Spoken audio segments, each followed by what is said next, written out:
This week, a series of events helped me turn around a series of frustrations into an incredible point of entry.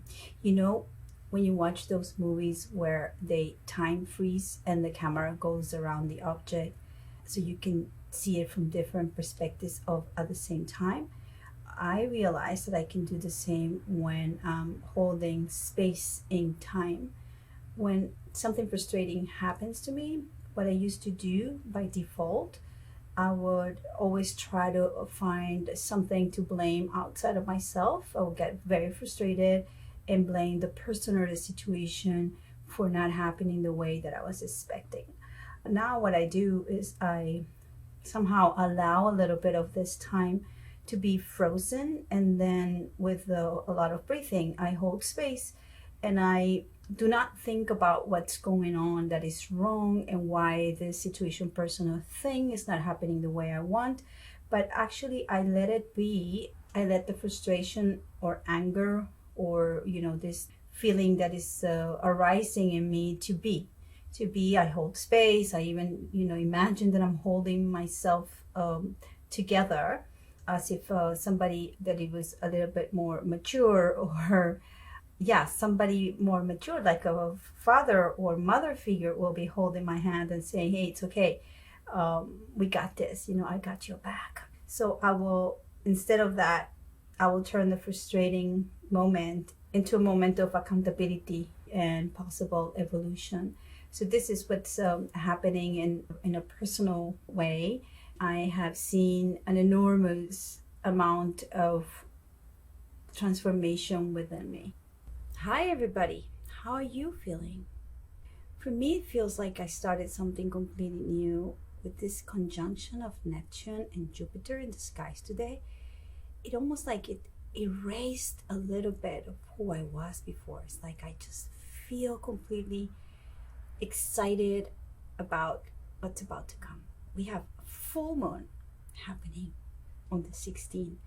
And we did some intentions a couple of weeks ago regarding the new moon in Aries, where we're starting something new, we're initiating a new direction. And now, 15 days later, we have the moon exactly at the opposite side saying, hey, I'm here. So what's up? How are we relating to this? How are you relating to the new things that you started? It's also making a square to Pluto. And Pluto is all about power. Where we don't feel that we are powerful. Where do we feel that we have given our power away? Where is it that we are attached to and we're still kind of committed to certain things that are really, truly no longer serving any purpose? The important thing about understanding power is, for me at least, is the power that I have to relate differently to things. How am I dealing with my own resources? What kind of environment am I nurturing at this point? What kind of communities do I belong to? How do I relate to people these days? How much have I transformed myself in the last 2 years? What are the things that make me different right now that I can actually see as valuable because I'm relating to communities, I'm relating to my own sense of value completely different. So this is an invitation to really go deep and try to understand the relationship you have as an individual to everything around you, to how you eat, to how you sleep, how you spend your time, how you spend what you think is valuable to you, whether it's money, time, resources. It is important that right now, all this relationship to power, if you understand it completely from the root, this moment, this sense of power is going to give you a direct connection to what is your own sense of sovereignty. It is like a very big field where there's some soil at this point, and you've been planting the seeds for a while, and you've been tending to the seeds, you've been giving the right amount of water, the right amount of light, and you've been caring for it. And while you care for it, you start seeing slowly that these seeds are sprouting and they're looking for the light, going vertically up. And with time, they're going to bear fruit.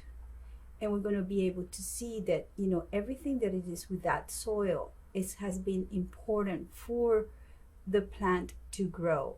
The amount of light, the amount of water, the amount of attention. So as communities start engaging differently right now, after this last 2 years, where we had the chance to really look inside of what was really working and not working within and without, this is an incredible opportunity to really start questioning even deeper, how and why do I still feel disempowered?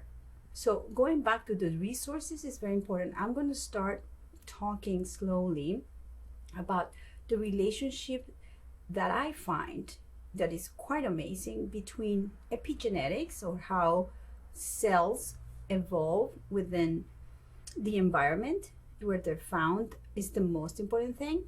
If they don't thrive in a good environment, they may corrupt, die, decay, and then they can become like ill cells, so they don't grow properly. And I'm also going to make a relationship to the idea of synchronicity and how we're all connected to our own unconscious, but we are not too aware of it. So there's ways and techniques and practices that we can do in order to understand that our self, the real self, not the ego, not the persona that we think that we are, has all the information that we need and integrate our experience here on earth. And last but not least, I'm going to make a connection to the blockchain and this new way of relating to our sense of value.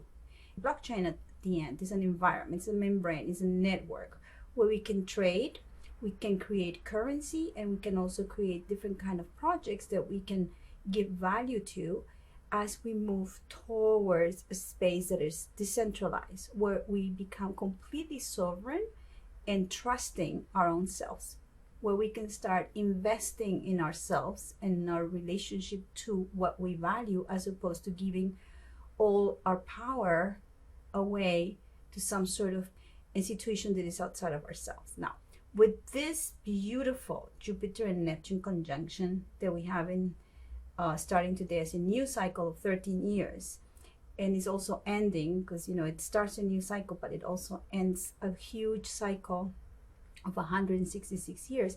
It is perfect timing to really dissolve what no longer holds true. I feel completely different. I can really look back at my life that I was attached to in the last 20 years. It's not that I am completely different, but my perspective of my life is so different right now. And I am more curious, I have more joy, I have less baggage carrying, I have different kind of relationships, especially the most important relationship that I have right now is with my own self. And I love it. So I am an optimist by nature, but also because I really cultivate that sense of joy. I wish you all an incredible full moon. Looking forward to talk about more in the next weeks.